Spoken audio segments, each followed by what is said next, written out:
Vous connaissez la boulimie, un appétit irréfragable. Aujourd'hui, faisons connaissance avec un boulimique du PAF, Yves Calvi. Yves Calvi, de son vrai nom Yves Crétely, est né en 1959 à Boulogne-Billancourt. Son père, Grégoire Crétely, dit Gérard Calvi, fut compositeur de musique et chef d'orchestre. Sa mère est comédienne.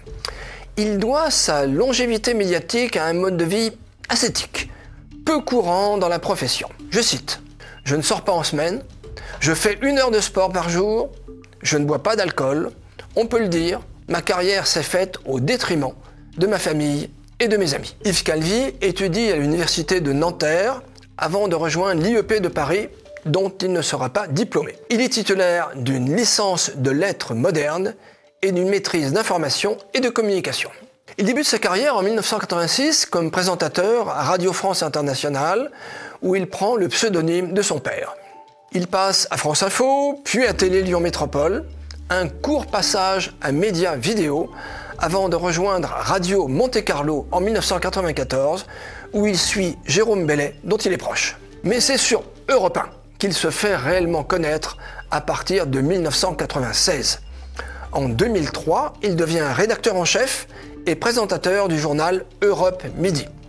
Il est alors une des voix les plus familières de la station, qu'il quitte pourtant en 2005. À partir de 2010, il tient une chronique quotidienne sur RTL et présente en semaine RTL Matin. En 2018, selon un sondage d'Opinionway, il est le matinalier préféré des Français. Parallèlement à son activité radiophonique, Yves Calvi poursuit une brillante carrière télévisuelle. Tout d'abord présentateur à LCI, il débarque sur la 5e qui deviendra France 5. Surtout à partir de 2001, il devient le présentateur principal de C'est dans l'air, une émission quotidienne de débat produite par Jérôme Bellet. Il présentera son dernier C'est dans l'air le 23 juin 2016. À partir de cette date, il anime une émission quotidienne, 24 heures en question sur LCI. À la rentrée 2017, il rejoint Canal+ pour animer une émission d'actualité du lundi au jeudi qui remplace le défunt Grand Journal. Son émission devient un succès d'audience, pour le meilleur et parfois pour le pire.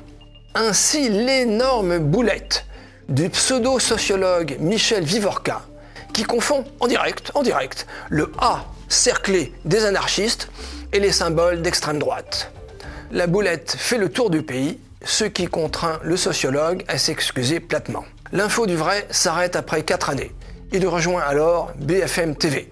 À 62 ans, il assure la couverture de la tranche très convoitée du 19-20h qui sera prolongée jusqu'à 20h30. Courageux, il n'hésite pas à aborder les sujets qui fâchent.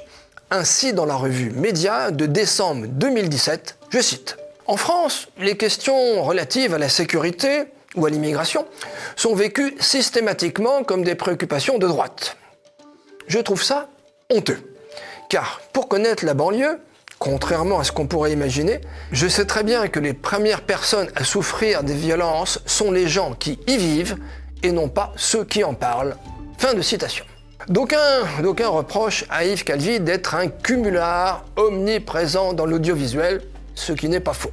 Et si sa recette était simplement du talent, mais du talent associé à beaucoup de travail, un bon cocktail pour la réussite.